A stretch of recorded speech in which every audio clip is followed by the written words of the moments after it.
Hello everyone, welcome to back my YouTube channel Nursing Beat. Today I am going to discuss about gastrointestinal bleeding. Before starting video, subscribe my channel and press the bell icon for upcoming video. So let's start from its definition. GI bleeding is not just a gastroduodenum disorder but may occur anywhere along the alimentary tract. Bleeding is the symptoms of an upper and lower GI disorder. It may be obvious in emesis or stool, or it may be occult, means hidden. Gastrointestinal bleeding कहते हैं कि एक gastroduodenum disorder नहीं है. What is gastro? Related to stomach, and duodenum means, duodenum क्या होता है कि first part of the small intestine which receive partial digestive food from the stomach and begin for the absorption of the nutrients. GI bleeding is not a gastroduodenum disorder. Means ये सारी की सारी alimentary track होती है. Start from the mouth and it's a esophagus, then stomach, then small intestine, large intestine. This is the whole alimentary tract disease. जो GI bleeding है वो whole alimentary tract की disease होती है. ये just gastroduodenum disorder नहीं होता. What is duodenum? Duodenum is the part of small intestine. Small intestine का ये फर्स्ट पार्ट होता है, वो क्या होता है? ड्यूडनम. ये क्या करता है? Partially digestive food from the stomach. ये स्टमक है, स्टमक से क्या करता है? ये डाइजेस्ट होता है, ये फूड उसको इंटेस्टाइन में पुश करता है फॉर द एब्जॉर्प्शन. मीन्स इसमें क्या होती है? डाइजेशन होती है और बाद में इसकी क्या होगी? Absorption in the small intestine. Then ये बॉडी से रिमूव होता है थ्रू द इनस. इसमें मेन क्या होता है कि ब्लीडिंग होती है. मेन सिम्टम्स क्या है? ब्लीडिंग होती है पेशेंट को, और स्टूल में भी हो सकती है. जब पेशेंट स्टूल पास करता है तो ब्लीडिंग होगी पेशेंट को. और ये अकल्ट होता है, ब्लड मीन्स हिडन रहता है बॉडी में. मीन्स इंटरनली पेशेंट को ब्लीडिंग होती है during the defecation. Means stool pass करने से पेशेंट को क्या होगी? ब्लीडिंग होगी. Moving toward next is pathophysiology and etiological factors. First one is trauma. Anywhere along the GI tract. अगर ट्रॉमा GI ट्रैक के किसी भी पार्ट पर होगा, मीन अपर लोअर, तभी ये प्रॉब्लम हो सकती है. ट्रॉमा के साथ क्या होगा? अल्सरेशन होगी वहाँ पर. रप्चरेशन के साथ भी हो सकता है rupture of the enlarge when. जो एनलार्ज वेन होती है, लार्जेस्ट वेन, उसमें रप्चरेशन हो तभी ये प्रॉब्लम हो सकती है. सच एज वेरिकोसिटी, इसोफेजियल और गैस्ट्रिक वेरिसिस. देन क्या होगा? इन्फ्लामेशन हो सकती है वहाँ पर, such as esophagitis mean infection and inflammation of the esophagus cause by acid and bile. अगर बाइल और एसिड की प्रोडक्शन मोर देन हो जाए एज कम्पेयर टू नॉर्मल, तब भी ये प्रॉब्लम हो सकती है. Gastritis mean infection and inflammation of the stomach. Inflammatory bowel disease, chronic ulcerative colitis and bacterial infection के साथ ये प्रॉब्लम हो सकती है. Alcohol and drug. Under this, aspirin containing compound NSAIDs. NSAIDs mean non-steroid anti-inflammatory drugs, anticoagulants, corticosteroids. अगर patient drugs लेता है कोई भी, तभी पेशेंट को ये प्रॉब्लम हो सकती है. मोर टाइम से अल्कोहल ले रहा है तभी पेशेंट को GI ब्लीडिंग हो सकती है.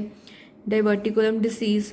इसमें क्या होता है कि ईसोफेगस में पॉकेट्स और पाउचेस बन जाते हैं in the continuity of the oesophageal, तब भी ये पेशेंट को प्रॉब्लम हो सकती है. कैंसरस में ये प्रॉब्लम हो सकती है. कैंसर में क्या होता है कि जो सेल्स होते हैं उसको प्रॉपरली ब्लड सप्लाई नहीं होती तो वो डैमेज हो जाते हैं, तब भी ये प्रॉब्लम हो सकती है ब्लीडिंग की पेशेंट को. Next is vascular lesion. अगर पेशेंट के वस्कुलर लेजन है, मीन्स बावल इस्चीमिया है. इस्चीमिया क्या होता है कि lack of blood supply to the tissue and it gets necrose, तब भी पेशेंट को ये प्रॉब्लम हो सकती है.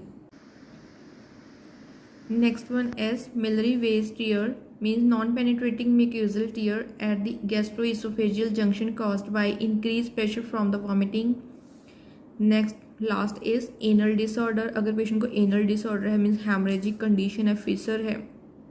फिशर क्या होते हैं? इसमें अल्सरेशन हो जाती है, तब भी पेशेंट को ये प्रॉब्लम हो सकती है. ब्लीडिंग, GI ब्लीडिंग की प्रॉब्लम हो जाएगी पेशेंट को. Next is clinical feature, characteristics of the blood. Bright red, vomited from high in esophagus, means haematemesis. Patient में क्या होगा, अगर पेशेंट बार बार वॉमिट करेगा, प्रेशराइज कंडीशन में वॉमिट करेगा तो पेशेंट की वॉमिटिंग में भी ब्लड आएगा। Next is mixed with dark red colour में भी हो सकती है bleeding. High up in colon and small intestine mixed with stool. Next third one is shade of black, coffee ground, esophagus, stomach and duodenum, vomiting from the area. These area से क्या हो सकती है, पेशेंट को bleeding हो सकती है। Oesophagus, stomach, then duodenum. Next one is tarry stool, melaena, patient को मलीना पास होगा। Occur in patient who accumulate excessive blood in the stomach, अगर पेशेंट की स्टमक में काफ़ी अमाउंट में क्या है, अकमुलेट हुआ है, मीन्स रिटेन हुआ है इनर साइड एक्सेसिव ब्लड, तो पेशेंट को मलीना पास हो सकती है, मीन्स ब्लड बॉडी से बाहर आ सकता है। Then sign and symptoms of bleeding, first one is massive bleeding, acute bright red hematemesis or large amount of melena with clot in the stool, means bright red colour की मलीना होगी with clot, means clot बने होंगे जब patient stool pass करेगा। Rapid pulse का rate है normal से increase हो जाएगा। Drop in BP, blood pressure low हो जाएगा पेशेंट का। हाइपोवोलेमिया में जा सकता है पेशेंट, डिहाइड्रेशन हो सकती है पेशेंट को, और पेशेंट शॉक में भी जा सकता है। सेकेंड, सब एक्यूट ब्लीडिंग, एक्यूट में क्या था कि पेशेंट को क्लॉट के साथ स्टूल पास हो रही है, मलीना हो रहा है, पेशेंट के बहुत सारे चेंजेस आ रहे हैं वाइटल्स में।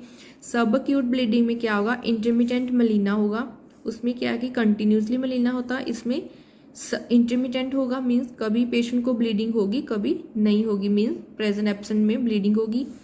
हाइपोटेंशन होगा, दोनों में क्या है कि सब एक्यूट में बीपी डिक्रीज करेगा, मीन्स हाइपोवोलेमिया भी पेशेंट को हो सकता है, वीकनेस होगी, डिजीनेस होगी पेशेंट को। Then third one is under chronic bleeding, intermittent appearance of blood, patient को ब्लीडिंग हो रही है वो इंटरमिटेंट होगी। इंक्रीज वीकनेस, अगेन पेशेंट को वीकनेस होगी। पेलनेस, अगर पेशेंट को ब्लीडिंग मोर देन हो रही है तो पेशेंट के HB लेवल कम हो जाएगा तो पेशेंट की स्किन पेल हो जाएगी। और शॉर्टनेस ऑफ ब्रीथ, पेशेंट को प्रॉपरली ब्रीदिंग नहीं आएगी, मीन्स ब्रीथ नहीं कर पाएगा पेशेंट, रेस्टलेसनेस होगी पेशेंट को। इसमें अकल्ट ब्लड होगा, मीन्स हिडन ब्लड शो होगा पेशेंट को जब इन्वेस्टिगेशन करेंगे। Then diagnostic evaluation, under this history collection, patient की प्रॉपरली हिस्ट्री कलेक्ट करेंगे, medical past history, hereditary history, examination properly करेंगे। इसमें फिजिकल एग्जामिनेशन करेंगे head to toe, complete blood count, HP, haematocrit, platelet, coagulation studies. Under this PTT means partial thromboplastin time, the normal value of it's 60 to 70 second. Then PT, what is PT?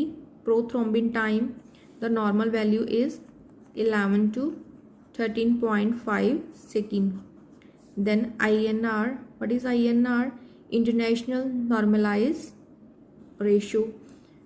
Then endoscopy करवाएंगे patient की properly, endoscopy के through हम abnormalities को find out कर सकते हैं कि patient को डाइवर्टिकुलम की प्रॉब्लम तो नहीं है, पाउचेस तो नहीं बनी इसोफेगस में, तब भी पेशेंट को ब्लीडिंग तो नहीं हो रही। Test of stool for occult blood, patient के स्टूल को इन्वेस्टिगेट करेंगे for occult blood, hidden blood तो नहीं है पेशेंट के, इंटरनल साइड ब्लीडिंग तो नहीं हो रही पेशेंट के। Then management based on etiological factor, if aspirin or NSAIDs are the causes, discontinue medicines and treat bleeding. अगर पेशेंट एस्प्रिन या NSAIDs ले रहा है तो पेशेंट की जो मेडिसिन है वो डिसकंटिन्यू कर देंगे, मीन स्टॉप कर देंगे ताकि पेशेंट की ब्लीड को ट्रीट किया जा सके। If ulcer is cause medication, dietary, lifestyle modification, अगर पेशेंट के अल्सर हैं, अल्सर के कारण ब्लीडिंग हो रही है तो पेशेंट की डाइटरी चेंज करेंगे, डाइटरी पैटर्न चेंज करेंगे, इसमें फाइबर रिच डाइट देंगे, सप्लीमेंट्री डाइट प्रोवाइड करेंगे पेशेंट को ताकि पेशेंट की जो कंडीशन है वो सीवियर ना हो, पेशेंट कंडीशन को ट्रीट किया जा सके। देन थेराप्यूटिक एंडोस्कोपिक प्रोसीजर करवाएंगे प्रॉपरली, एंडोस्कोपी के साथ पेशेंट की जो प्रॉब्लम है इंटरनली वो फाइंड आउट कर सकते हैं। सर्जरी डन करेंगे इसमें इन्फ्लेमेटरी डिसीज कंडीशन और वस्कुलर डिसऑर्डर को ट्रीट करने के लिए। अंडर एमरजेंसी इंटरवेंशन, अगर पेशेंट की हम सर्जरी प्लान करते हैं तो सबसे पहले पेशेंट को एनपीओ स्टेटस पर रखेंगे, नील पर ऑर्डर पर रखेंगे, पेशेंट को कुछ भी खाने के लिए नहीं देंगे, पेशेंट को आईवी लाइन स्टार्ट करेंगे, ऑक्सीजन थेरेपी प्रोवाइड करेंगे पेशेंट को। If life threatening bleeding occur, treat shock, administer blood replacement.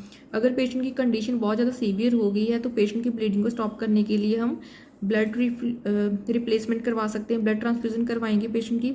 Surgical therapy if indicated, patient की सर्जरी कर सकते हैं इसमें, ताकि पेशेंट की फर्दर कोई प्रॉब्लम ना आए। देन नेजोगैस्ट्रिक इंटूबेशन, पेशेंट को एनजी फीड करवाएंगे इसमें। If the aspiration continue to be blood after 2 to 3 liter of tap water lavish, the patient may have an active bleed, requirement more emergency interventions और endoscopic therapy। अगर patient की problem जो है aspirate कर रहा है पेशेंट कंटिन्यूसली 2 to 3 लीटर, तो patient को क्या कर सकते हैं, इसमें एमरजेंसी कंडीशन में रख सकते हैं, प्रॉपरली ऑब्जर्वेशन करेंगे पेशेंट की 24 आवर्स के लिए। तो पेशेंट की इसमें एंडोस्कोपिक थेरेपी करवा सकते हैं, ताकि पेशेंट की जो डायग्नोस्टिक है, डायग्नोस्टिक टू पेशेंट की जो सीवियरिटी है वो पता चल सके कि पेशेंट को क्या प्रॉब्लम है, तो पेशेंट को इससे हम ट्रीट कर सकते हैं। देन इट्स कॉम्प्लिकेशन, अगर पेशेंट को जीआई ब्लीडिंग हो रही है तो उसके बाद क्या हो सकता है, पेशेंट हैमरेजिक कंडीशन हो सकती है, बहुत ज़्यादा हैमरेजिंग के साथ पेशेंट शॉक में जा सकता है, तो पेशेंट की डेथ भी हो सकती है।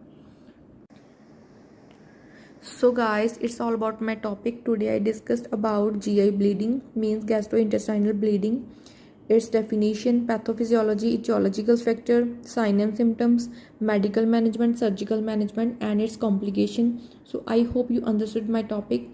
If any query related to my topic, then ask me in comment section. Thank you so much.